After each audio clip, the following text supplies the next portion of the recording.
welcome back to Runebound 2nd edition. We're about to begin the turns. We're doing a full solitaire playthrough. I'm using one character, of course, solitaire, and his name's Ammon the Trailblazer. And so the first thing we do on a round or a turn is we must roll the 5 movement dice, and that's these dice here.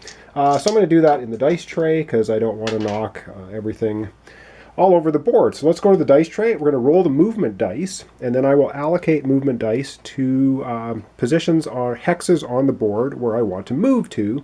And my plan right now is to head kind of south to the location of Villenvale, which has this nice set of armor. So I will make my way down there, encountering some of the, probably the green lower level encounters along the way. Okay, so dice tray time. I'm going to take the 5 dice and I'm going to just roll them. And so we end up with a bunch of different symbols here.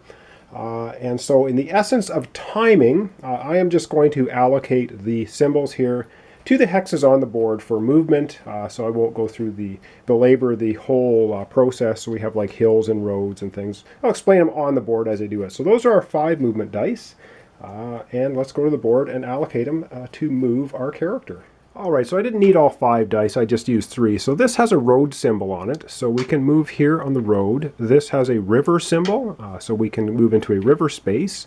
And this has a plains symbol, which is this one, so we can move onto this space. And now we can encounter a green encounter if we want to, and of course we want to, because we want the experience points, and we want the gold, we want the treasures that come with doing that. So let's take a look at our first green encounter. And so I'm zooming out here so we can get a good look at the cards. So we're going to take a green encounter, and that's what we're going to have to deal with. And we end up with Assassin on the Loose. That does not sound good for us. It says Lord Vorakesh has been known to hire help to reach his goal. So he's hired an assassin to get rid of us right off the bat. And there's a before combat test, and we have to make that, so we have to spot the assassin, and we're going to take some damage, and the reward for beating him is going to be 3 gold. So basically he has a ranged of 16 and will do 2 damage, a melee of 11 will do 1 damage, and he has no magic, so there's not much happens in that round. Now he has 3 hit points, so we have to hit him for 3 to take him out. This is going to be pretty tough, don't know if we can do it. But let's go over to the dice tray and we will have this encounter. Alright, so I hope I'm not getting too much glare and too much shadows. So what we have to do is we had a before combat. So we have to test our ranged ability, and we need to get a 14. If we look at our card, we have +2. So we're going to have to roll 12 on the 2 10-sided die. And we roll 6, 7, 8, 9. And 9 plus 2 is 11. It is not 16. So for the before combat, we must take a wound. And how we take wounds is we take a heart-shaped token, place it on our card, and we have 1 wound. Now we only have 4 wounds before we're knocked out. Now, we can run away from this encounter if we so desire. There's not much point of running away at the moment. However, how combat works is we have a ranged, a melee, and a magic part of the round of combat. And we can only attack in one of them. So we are going to start, you always start with the ranged, then melee, then magic. So we're going to start in the ranged thing. And so now we need to hit a number of 16. But we're going to defend here because we only do 1 damage if we attack. But we need 16 and we have a +2, or we're going to take 2 more damage. So, and we get 11, 12, 13. That's not enough. And you can see this green thing has just pounded on us. We have 3 damage now of a possible 4 to knock us out. Wow, off to an awful start. But we do get to attack now. We have +3 for melee, and we'll do 2 damage, and we only need to hit the target number of 11. And so we have 11 plus 3, 14. So we hit the assassin on the loose, and we do 2 damage. Now he does not have any magic ability, and we cannot attack twice. So we can't attack in melee and magic. So basically that round is over. Now we have a choice. Do we run away, or do we keep fighting? And I think we've got to take a risk here because we're going to lose half our gold rounded down anyway if we get knocked out. But if we take him out, so we're going to get some experience points. And again, time is of the essence in this game. So we need to defend 16 or we're knocked out. And we get 11, 12, 13, and sorry, right off the bat, the very first turn of the game, our character is knocked out. Well, what happens when we're knocked out? I take half of my gold rounded down. So we have 3 gold. We're going to lose 1 of them. And you end up limping to the nearest town. And let's go back to the main board and finish that off. All right, so what happens here is we did not defeat this encounter. And so we're going to take a little placeholder here, the number 1. And we're going to place it on here, and we're going to put the green encounter back. We go back to the closest city. Actually, the closest city here is Dawnsmoor. So we drag our beaten body back there. And now this encounter is going to remain in play. It's going to be the number 1 encounter. I'm just going to put it over the side of the board in a sort of a first position. So we lost. We were not able to take out. The assassins took us out, but we managed to escape. And wow, that was pretty terrible. Okay, so that's going to basically end the first round. And so in playing my solitaire version now, we must go to the little Doom track, and we're going to roll and see if it advances. And with the luck I'm having, it probably will advance. So let's go and do that. All right, so the Doom track, how I remember how I said, if you roll 14 or higher, this will advance. Otherwise, it will not. So let's see what we get.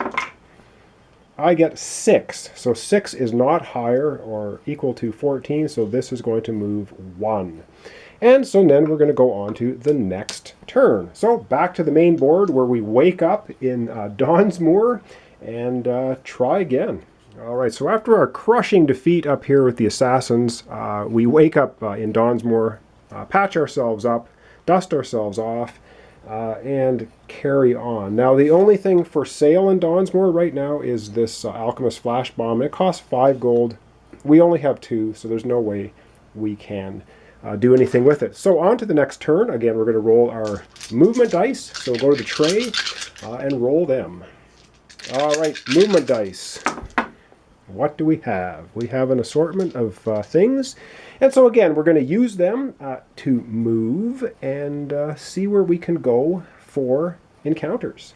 All right, so we could move back here and take the assassins on again, but I've been pounded on enough for 1 turn. So I'm just going to use the river die here, one of them, and I'm going to use the plains symbol here to go to this encounter. Now let's hope we have a little bit better first level encounter this turn, but you never know. Some of them are pretty tough, some are pretty easy. Let's find out. And of course we draw the top card of the green encounter deck, and this time we get a bunch of text.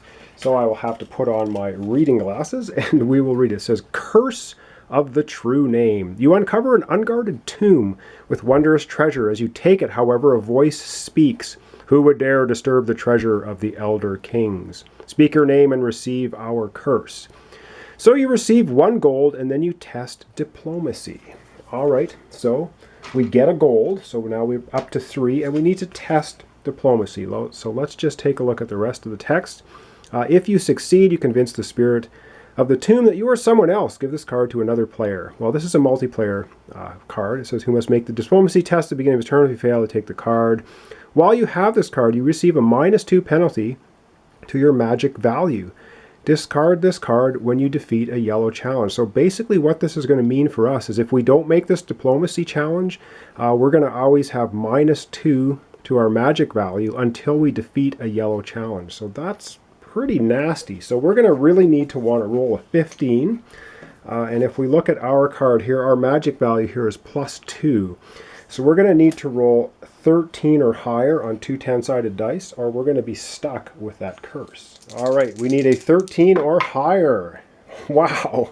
And we get 13. So that card is basically goes away. But that's not the end of our turn, because we have to have an actual battle every time. So that was just a text encounter. Now we need to have some sort of monster to fight. All right, so we're going to discard Curse of the True Name. We convinced the spirit we're someone else. They left us alone, but we still need to draw a green encounter.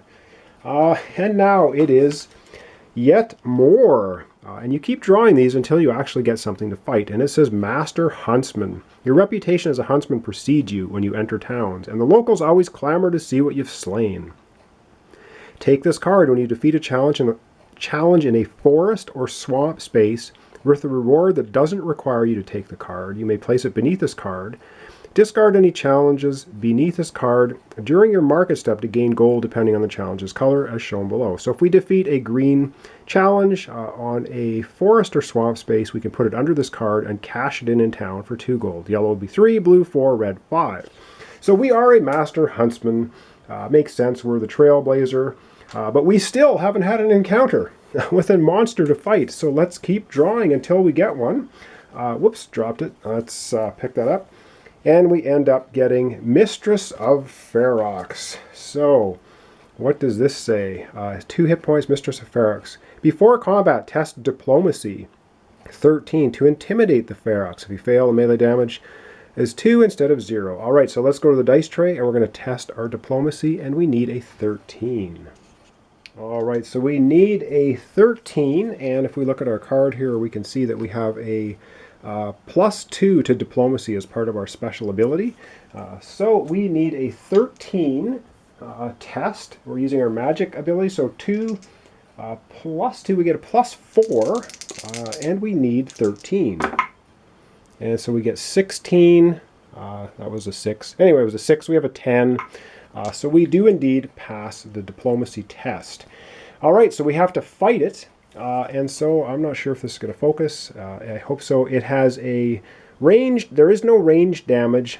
There is no melee damage because we beat the Diplomacy test. And it does have a magic damage of 1. So we're going to skip the ranged attack because we're not going to do it. But we need an 8 on melee to do 2 damage, which would defeat this card. And so I guess we'll just roll that right here.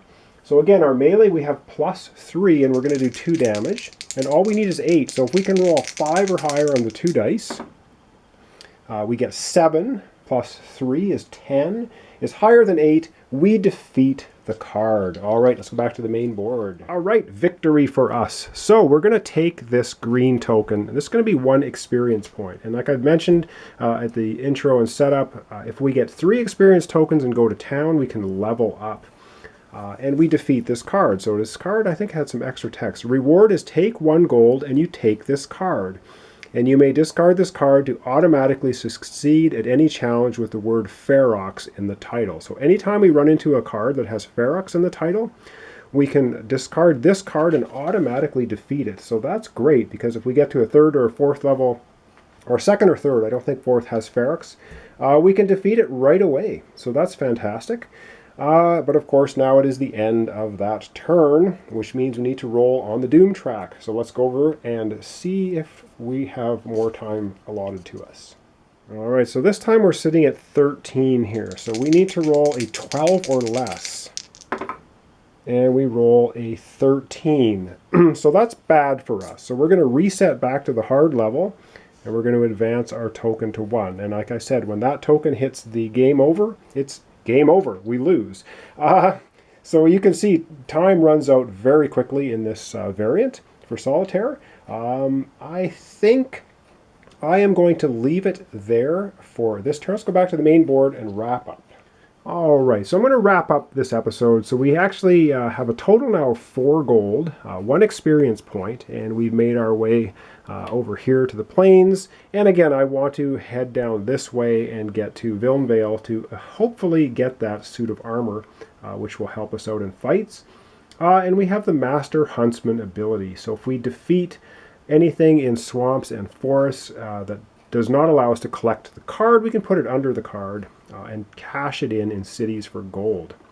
Alright, thanks for watching. Thanks for subscribing. Join me next time for the continuation of my full playthrough of Runebound 2nd Edition Solitaire Variation. Thanks so much, and see you next time.